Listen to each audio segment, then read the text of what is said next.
पहला संख्या है प्राकृत संख्या। इसमें लिखा जाता है गिनती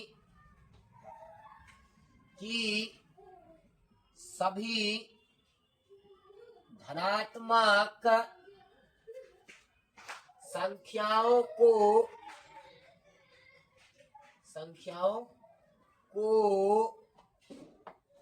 प्राकृत संख्या कहते हैं। मतलब गिनती में जितनी भी धनात्मक संख्या हो गया, धनात्मक संख्या इन केस कि 1 2 3, ऋणात्मक में हो जाता है माइनस संकेत लग जाता है, -1 -2 -3, ये ऋणात्मक ये वाला धनात्मक।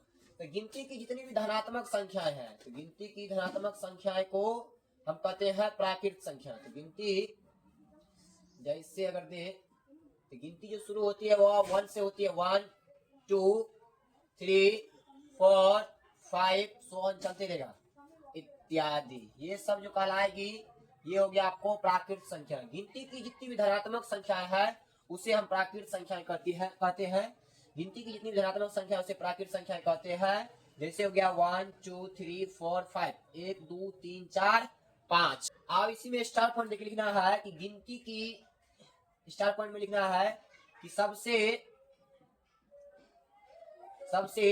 छोटी प्राकृत संख्या, सबसे छोटी प्राकृत संख्या तो आपको दिख रहा होगा यहाँ पर 1 है, तो सबसे छोटी प्राकृत संख्या 1 होती है। और यहाँ पर सबसे बड़ी की बात किया जाए तो बड़ी यहाँ पर इंफिनिटी की तरफ जा रहा है, मतलब अनंत की ओर जा रहा है। उसमें लिख देना है सबसे बड़ी प्राकृत संख्या अनंत है। और एक एक पॉइंट और नोट कीजिएगा कि प्राकृत संख्या को वो n से सूचित किया जाता है। चूंकि प्राकृत संख्या मतलब हो गया नेचुरल नंबर, नेचुरल का पहला लेटर n आया जिस कारण से इसे n से सूचित किया जाता है। तो हो गया प्राकृत संख्या मीन्स गिनती की जितनी भी धनात्मक संख्या है उसे प्राकृत संख्या कहते हैं। जैसे 1 1 2 3 4 5 सोन चलेगा इत्यादि। और सबसे छोटी प्राकृत संख्या की बात किया जाए वह हो जाएगा 1, और सबसे बड़ी प्राकृत संख्या की बात किया जाए वह हो जाएगा अनंत। और प्राकृतिक संख्या को अंग्रेजी में नेचुरल नंबर कहते हैं। इसका पहला लेटर n आया जिस कारण से प्राकृतिक संख्या को n से सूचित किया जाता है। ठीक।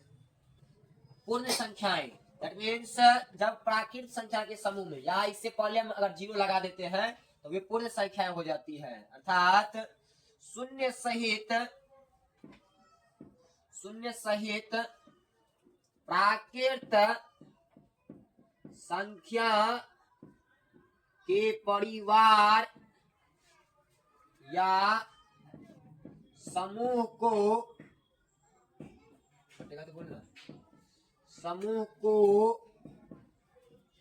पूर्ण संख्याएं कहते हैं। ओके, मतलब जब शून्य को शामिल कर दिया जाए प्राकृत संख्या के परिवार में या समुदाय में उसे कहते हैं पूर्ण संख्या। जैसे प्राकृत संख्या क्या था, 1 2 3 4 5 7 था। अब इसी में क्या कर देना है, आगे एक 0 को लगा देना है। इसका मतलब हो गया कि यह एक पूर्ण संख्याएं बन गई। पूर्ण संख्याएं मीन्स प्राकृत संख्या और प्लस में हो जाएगा 0, तो ये हो जाएगा आपको पूर्ण संख्या इत्यादि। ओके, जब प्राकृत संख्या के परिवार में 0 को शामिल कर दिया जाता है तो वह हो जाती है पूर्ण संख्या इत्यादि। ओके, और अगर सबसे छोटी प्राकृत संख्या पूर्ण संख्या का बात किया जाए, सबसे छोटी पूर्ण संख्या कितना, 0। सबसे छोटी पूर्ण संख्या 0 पोस्ट में 0 है। और इसका भी बड़ी संख्या हो जाएगा अनंत। सबसे बड़ी पूर्ण संख्या अनंत होता है। ठीक, तो पूर्ण संख्या मीन्स हो गया प्राकृतिक संख्या के समुदाय में अगर शून्य को शामिल कर दिया जाए तो वह कहलाती है पूर्ण संख्या। प्राकृतिक संख्या के समुदाय में अगर शून्य को शामिल कर दिया जाए तो वह कहलाएगा आपको पूर्ण संख्या। और जैसे में हो गया 0 1 2 3 4 5 100 चलेगा इत्यादि। सबसे छोटी प्राकृतिक संख्या, सबसे छोटी पूर्ण संख्या की बात किया जाए वह शून्य होगा, और सबसे बड़ी पूर्ण संख्या की बात किया जाए वह अनंत होगा।